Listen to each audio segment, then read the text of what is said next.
Jimmy, hey, thank you so much for coming on to the Elev8 Event Series Podcast, brother. I've been looking forward to this one all Thank you. week. Thank you. Looking Me forward to too. get to know you. I love you as a person. You threw an amazing party a couple weeks ago that I got to attend.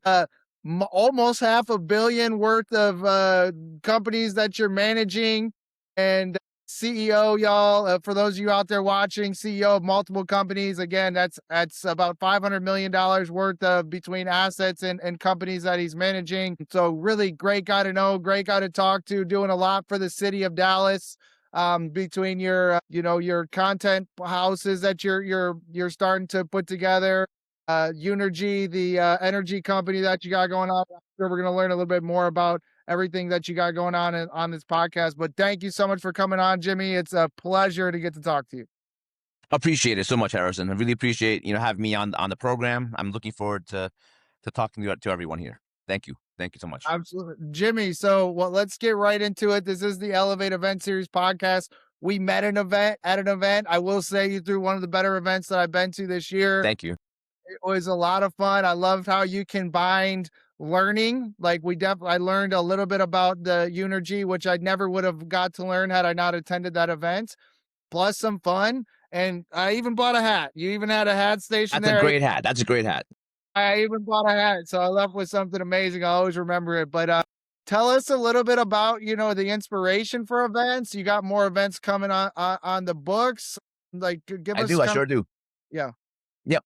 Yeah. So, I actually started my business in events, and events is great because you get to meet a lot of people. It's fun. You're doing it for the community. But then I evolved into more of a business person, and through events, like everybody else who does events, I'm sure you are the same way, Harrison. You become a jack of all trades, but master of none, which, in my opinion, is a good thing. Okay, because if you're a master of something, like Leonardo da Vinci, you're painting and painting. You don't see the big picture. You're just painting. I mean, I don't think Leonardo da Vinci is a good example, but because he's Yeah. actually a master of all trades. Yeah. But Yeah. but anyway, but you don't get to really step back and look at what's going on. But if you're a jack of all trades, you get to know a little bit about everything. But you're not a master of it. But then you get to manage and delegate and see everything. But you know enough to know to steer the ship where you want it to go. Okay, and I And think yeah. I think you're a jack of all trades. I mean, I think people ask me, "What do you do, Harrison?" I always just laugh because it's like, what do you what do you want me to do? And that we were just talking a little bit in the pre prep here, and it's like, Jimmy, I don't know even where to go with this podcast. You got so much going on, but definitely jack of all trades. I mean, you got the it's like barber suites essentially because Yeah, you I got a only salon suite going. It's salon very suite. unique. It's a very unique thing called Joss Suites. So Joss Suites, suites is a play on the word suites, but Joss Suites is French for Joss suis, which is I am. So most of my tenants are women. So I'm saying that I am my own boss. I am creative. I'm strong. I'm an entrepreneur, etc. So that I'm saying that. So this is a great name. I already built it in my office building, and I think this is the next wave of a new product. Okay, because salon suites are usually traditionally in retail stores. Okay, and mine is in office buildings. So what does that mean? Okay, because retail stores, the rent's expensive and you have no windows. Because retail, if you look at a CVS or anywhere else, you have the windows in the front, but there's no windows in the back. So you have a space that looks like a half a garage, no windows. It's crammed and hallways, and there's no room because the rent's very expensive. So the operator gave you a very small space. Versus the office building, the rent's cheaper. It's literally a third the price for the operator. So they can give you a bigger space. There's a window in every single unit. And then also there's events, there's daycare, there's meeting spaces and classrooms, etc. So it's a whole elevated experience for my tenants and obviously their clients. But I want to talk about the ecosystem where how this is very similar to a power company, which it's bizarre how you can think that way. But because this salon is a solution for business, for building owners, for office building owners, the building owners for the office sector, it's tough because they can't get tenants because everybody's working from home. So they Yeah. were severely wounded in the COVID industry and the COVID time. So during this time, you put an industry that where it's an attraction. They have to come here, which is the salons. And then so they're here, they improve your building, they improve the traffic, but yet there's a tenant that will take the rent, and also now you're bankable, meaning you can refinance your building. And also sometimes because it's 4%, 3% interest rates back in 4 or 5 years ago, now it's 7%. So they can't refinance, they don't qualify. So now my Salon Suites is a solution for building owners to actually refinance their buildings. Otherwise, they're going to lose the asset. So it's a solution, just like the power company that we'll talk about later. It's a solution for building owners. Yeah, I love that how you just think outside the box, right? I love people like you that are just like, well, it's an office building, but there's beautiful spaces. I'm the same way. I see a space and I'm like, well, I don't know if you know this about me, but I did a content house. So I bought my first house and I saw all the rooms in it and I was like, why not Perfect. turn it into, a content house? So I think we're very aligned as far as that go. And again, it's like you gotta pay rent, right? Whether it's a house, whether it's an office space, whether it's retail, you gotta pay rent and figure out how to pay rent in a creative way. And driving traffic to the building through the salon suites is just pretty cool. I love that. I love that Right, concept. right, right, right. Yep. Thank you, thank So you. to transition again, this guy wears many hats, right, Jimmy? You got the salon suites, which is one thing, empowering women business owners. I love that. And then you also got this power company. Tell us a little bit about this power Yep. company that thinks differently Thank you. than others. Yeah. So the power company, so I am a utility company, just like TXU or anybody else, but I provide a solution for the building owners, but not also for residential. So basically, I want everybody to be a participant in electricity. So not only are you not paying for power, you actually can potentially make money. So as a power company, I'm providing, because I control the meter, so I'm providing a free battery, or near free, let's say. And then for the battery, it arbitrates the battery, your power. So at nighttime, I don't know if anybody knows, but power costs less money at night. It's a profile, just like a stock market. So you're charging a battery from 0 cents to 2 cents a kilowatt, and in the afternoon at 2 p.m., it's like 20 cents. So at that time, during that time at 2 p.m., you're going to discharge your battery that you paid 2 cents for, and then use it. So you just saved 18 cents on your consumption. Now, if you don't use it as much or you're on vacation, now you can just sell it to the grid. So you sold it for 20 cents because that's the market price. You would, so that would actually offset your monthly bills, but additionally, you could even make money from it. All right. And of course, you have backup power because you have a battery attached to your house. There are 60 kilowatts per battery. So it'll run your house for 2 days without any power. Wow. So it's a safety net, for your family, and you also save money, and rising prices does not affect you because you have this mechanism that actually shields you from inflation.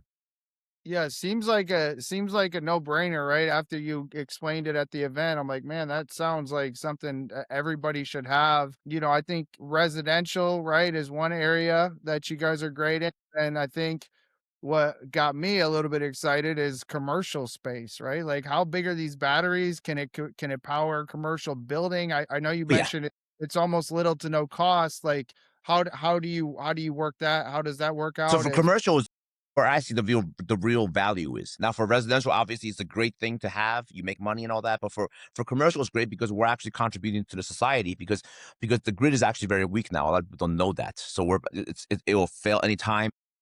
The batteries would help support the grid, the infrastructure. But on top of that, everybody benefits financially because the office buildings, they're vacant now. A lot of them are vacant, so they would absolutely take the power. We talked about the residential model, but the commercial, it's a greater scale. You can. So an office building, like my office buildings, I paid between $300,000 to $500,000 a year in power and utility. So by attaching my battery, I can save almost half. So I'm making now $200,000 a year per building because I have these batteries installed. Okay, and then I can install more batteries. So each battery is about the same for a building. It's about the size of a truck, like a 20-foot, 40-foot trailer, and they hold between 4 to 8 megawatts, and that means that's 8,000 kilowatts.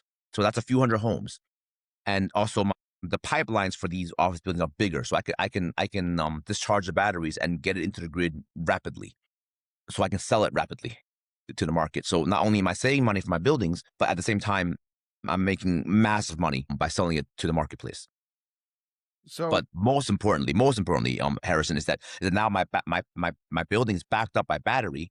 So now Yeah. I can attract the future, which is the salon suites, people who need to use this space, but most importantly, data centers. So data centers is absolutely the future. So it's a no-brainer for them to identify my building to be their new home. So instead of having people walking around as my tenants, I'm going to have these computer servers all over the place looking like the Matrix. So it's really a no-brainer for anybody to install this, because it not only makes you money directly from power trading, but it also can attract the next wave of users, which is the data centers. That's super interesting. I never really thought about that. The having the battery backup for data centers would be just obviously almost like a must. No-brainer. Yeah, No-brainer. pretty much Because you have must. backup power, plus you make and then they make. So I'm sorry, their power costs less money now, and data centers, they need that. If it's too expensive, they can't operate. That's one of the most expensive expenses, right? Their highest expense. So you know it's a no-brainer for them to choose you when you have this infrastructure. So how are you finding like how are you finding commercial clients? Like what's your expansion plan for 2026? So it depends on what business, right? So like for the power company, we usually do B2B. So we pair up with roofers, solar installers, etc. So it's just B2B. I have like 5 or 10 clients, and they just resell for me. For the B that's for the residential, correct? Yeah, residential and or commercial. It's Okay, B2B. So, commercial. I just pair up with them. Now, if it's a salon suite, then for instance, it'll be more like that's a very unique business, because it's like I said, it's a destination. So a lot of my salon users, now it's unique because my location is their business. Unlike WeWork, where you kind of just work out of there. These people, it's retail. This is where they make their money. Okay. So they market on my behalf, because they have to tell you, hey, I'm here, this is my new location. And because they're a destination, everybody on Instagram, my tenants, they have a 30,000 plus follower, because that's how they do their business. So I just need to market to a few people in the beginning, and it markets itself. It's mostly Instagram, I would say. Instagram, TikTok, but like my tenants actually do it on my behalf. But I also have a lot of events and a lot of other happy hours and stuff like that to help promote that. So let's talk about that a little bit, Jimmy. You got any upcoming events that you want to talk about? Anything that people can look forward I'm to? trying to do some events. I just bought a building in Old Carrollton Square. I'm trying to push in a Mardi Gras in that location, because Old Carrollton Square to me looks just like the French Quarters, and I think that's Yeah, pretty neat. yeah. I'm gonna have a few athletes from the NFL, and I'm some that's gonna be throwing the beads and partying there. And then in June, I'm trying to launch a FIFA event in the square as well. Because Okay, of FIFA, it's a great idea. I'm gonna have some of the soccer players there as well, okay, but I don't have the details yet. I'm still making it, but probably gonna okay. happen, because as you know, I do events Do it. Yeah, yeah, and concerts, etc. Yep. yeah. Awesome. Well, I'm looking forward to those, right? And I know I got some events to talk to you about that I'm sure we could collaborate on after I saw what Yeah, you I can can't do. wait. Of course. Yeah, but I am gonna just switch gears just a bit here and talk about you personally, right? Like we own all these businesses, but like who would you say Jimmy is? Like if I was gonna say who are you, Jimmy? Not to take the business accomplishments out of it, like who are you as a person? Well, I don't have a lot of hobbies, okay, and I wish I can dress like you, as good as you, and as great as hair as you. But I actually, I don't know. A lot of my fun. I tried everything in my life. I've tried to take up hobbies, but I really like working. I don't know why. It's fun. I like to build. And that's my hobby. That's my thing. And I can't sleep at night, and all I think about is a new way to do a business. And again, I tried everything. I traveled. I went to cooking school. I just for fun, to pick up something leisure. It's very. I'm a pilot. I fly. I have a You're a plane. pilot? Yeah. Well, Okay. for fun. But and I have my own jet, but it's I don't know. I do it. It's fun, but at the end of the day, what I really enjoy is it's really just business. So business building, you do I've seen you travel just a bit. You do like to get out there and travel, and then I didn't know you were a pilot. That's pretty cool. Yeah, I That's tried everything. low key flex. because I want to have diversity, I want to have fun, but and I don't want because I'm a second generation American, so my parents worked very hard and they had no hobbies, so I'm like I'm not gonna be like them. I'm gonna I'm not gonna just work. I want to pick up I want to have a great life, but at the end what I really enjoy is working. 100%. Well, what would you say then? Let me ask you, what of all, I mean, you got so much going on. What would you say is like your most proud business accomplishment or biggest Okay. business accomplishment thus far? So, I've done a lot of stuff, right now, what I have now is just repetitious and easy working stuff. When I was younger, I did a lot of cool projects, and that's what I'll be proud of because I can talk about it, and I can boast about it. So, before Dallas, before COVID, I was a city planner, and my main clients were actually Disney and Universal Studios. So, for instance, projects like Harry Potter the ride, Transformers, Spider-Man. That's all projects we did from the start. We were the general contractors, the prime contractors of those attractions. Wow. So I mean, it's a lot of work, but it's fun and very proud of it because it took a lot to make those things happen. A lot. Yeah. That's crazy. So you essentially brought or were one of the key pieces of bringing Universal Studios up to Frisco, correct? That's where it's at now? Well, Frisco actually no. I No. know the people there, but I wasn't part of the efforts. But I knew they were coming way before anybody knew, obviously. Okay. But I wouldn't say I wasn't part of the effort though. But I did bring Universal Studios, or I was instrumental in bringing it to Beijing. So there's a Beijing Universal Studios right now. I Oh, wow. built that as well. Oh, wow. Okay. That's so are you from China? Is that where your No, no, family's no. I'm from? from Taiwan. Taiwan, Taiwan. Okay, Yeah, big I'm born in New York. I'm born in New York, but okay. but my Taiwan. family is from Taiwan. Yep. Okay, okay, awesome, cool. I actually just talked to do you know David Cheng by chance? Do you know him? He's What's from he Taiwan. do? He's a VC fund. I literally just finished a podcast. I Maybe. need I think I need so. I need to connect y'all if not, but he's Thank you. No, appreciate that. cool. Well, my goal of this podcast, I was kind of telling you, is just to be the ultimate connector of people, right? So got to learn a lot about you today, right? And I personally have this obsession, I would say, or drive to just dominate Dallas. I feel like Dallas is the next Mecca, right? I feel Of like it's course. New York City. I feel like it's maybe Miami is right now the art hub, but new art hub, but I feel like No, Dallas is I actually feel it's that. I think it's Dallas by yeah, far. We're better that than Miami. We're better than New York. I'm from New York and I lived in Florida. And I'm here permanently because this is my new home. I think Dallas is the future. We're gonna lead the way. The next 10 years in yeah, America. I'm so on board with that statement, Jimmy. I feel like people don't even understand until you come down here, you really see what's going on in Dallas and how much stuff there is specifically here. So what are plans to dominate DFW? What are what in Dallas specific, like what are your plans coming up as far as, taking over Dallas or just speak on Dallas? So when I first came here, I had aspirations to just buy everything I can for the real estate. And then the market got crazy, which I benefited from, but I can't really buy anymore because the market's terrible. So like I said, I've been doing. I just started doing more businesses, just like my power company, my salon suites. I also I do a lot of events. I'm about to launch a recording studios and amongst others. And I'm expanding the salons right now. I'm building one right now in the Statler Hotel in the lobby Nice, and, nice. and I have a few more locations under construction. So I'm gonna have a few of those. I recently just got the master license for True Golf. It's a golf simulator for Texas. So I'm gonna be installing some of that stuff all over the place. So it's mostly just business instead of real estate. But my holding is really big in real estate. But like I said, Dallas is definitely the future. I mean, surpassing Houston and Austin and everywhere else. It's built for the future.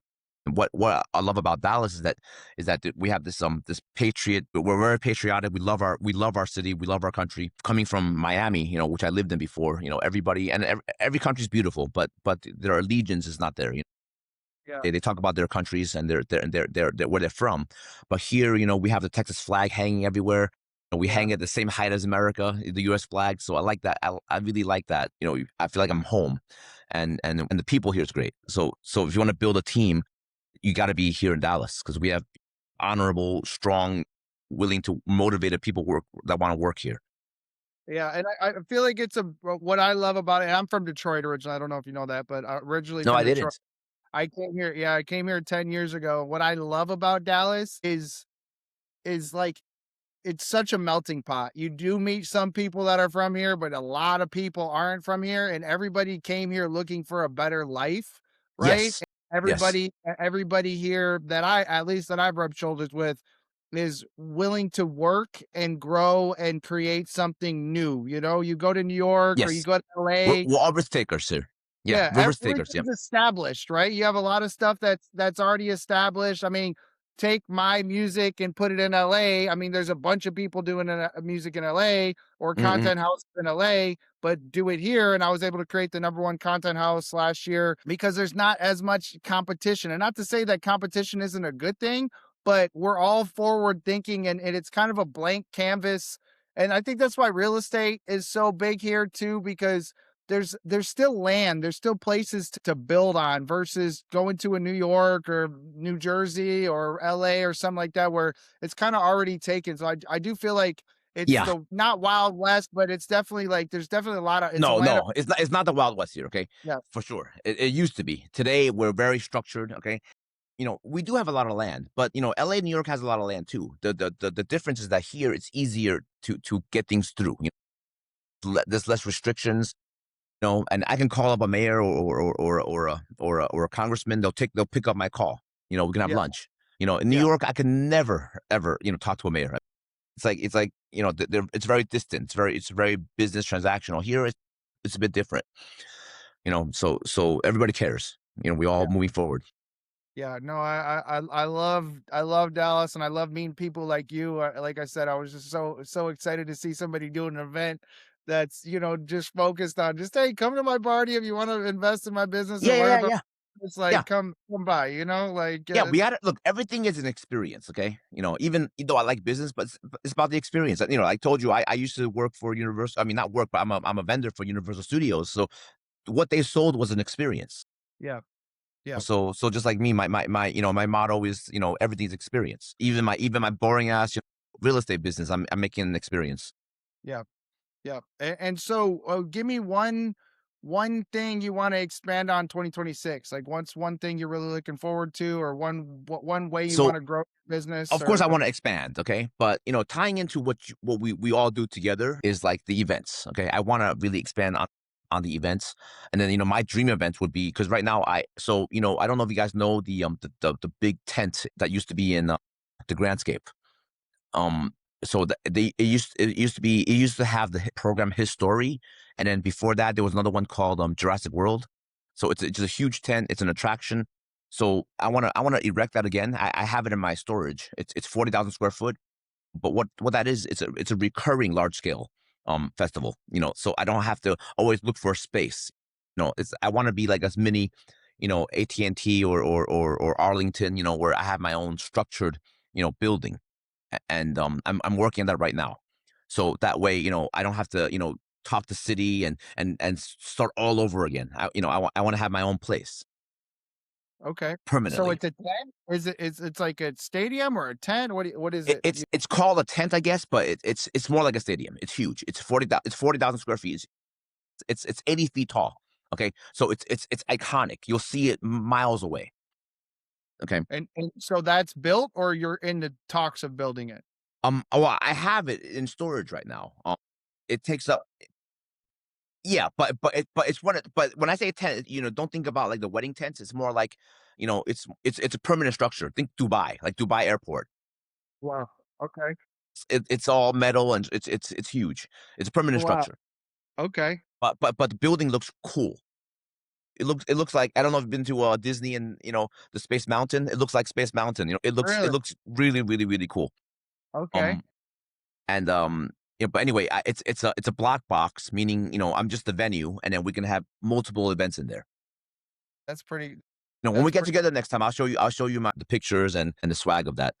Yeah. No, I I think it's need it. pretty cool. I need to check that out 100%. Well, I know you mentioned a little bit. This is my always my final question, Jimmy. I do need you to just close your eyes for just a second. Nothing Okay, weird's gonna happen. got it. I Oh my promise. gosh. Everybody does it. You're not gonna get hurt. I'm not gonna Go draw ahead. anything. But close your eyes, and I want you to picture Jimmy's dream event. You can have any event. I need you to be a little bit specific and tell us exactly what that event looks like. Paint with any brush that you want. What is Jimmy's dream event? Okay, so my dream event would be, like I said, in my tent. It's I want to have all these because my tent's white, so I'm gonna have these projected mapping outside, so it looks really beautiful. But it's about the responsibilities. Okay, I don't want to have the holding of event. There's a lot of responsibilities. Okay, so my job, my dream events is to not have those responsibilities. So I Okay. think by having a location, I could give somebody else a responsibility where I'm more in charge and responsible for the location. I love that. you Yeah. know, and then and then I don't know because events is a nightmare. Okay, Yeah. so many moving pieces. Yeah. Okay, Yeah. so I want to contribute. Okay, but I want to contribute through the real estate, which is my background. Okay, so I can give you beautiful space. Okay, beautiful everything, all the tools, all the AV, all the chairs, all the tables, all the everything. You just come in with your program, I turnkey, like love a that. turnkey solution. Yeah. And I don't care what it is, I'll set it up. It's my job to set it up, but you just bring in the program. And but the key word is the lack of responsibility. So essentially, Jimmy, what I'm hearing, it's like the field of dreams. Like it's just like event planner. Here's the field of dreams. I built it. That they will come and you're gonna just provide the venue and let the event planners do the rest of the work. That's right. So I don't have any risk, both in my reputation Yeah. and financially. Yeah. Because I could do with the venue with you, let's say, or anybody else, where I take a cut of the ticket sales, or take a cut of whatever, or I could just whatever it is, and I already have this space, so it's not much risk for me. So I don't take that responsibility, because it's not just money. Because sometimes when it fails, I mean, not morally, but you just feel bad. You feel down, like I failed. Yeah. And you Yeah. feel Yeah. all the time with these Yeah. events. Yeah. So I'm sick of that. So I really want to do all this without any responsibility and just enjoy. Well, as an event planner, you're speaking my language, and I would love to talk more off air about all that. But Jimmy, thank you so much for coming on, brother. It Thank was an you. absolute Thank you. No, I appreciate it. pleasure, and we're excited to see what you got going on in the future. Of course. Again, thank you, brother. Thank you. Thank you for having me on this podcast, Harrison. Really appreciate it.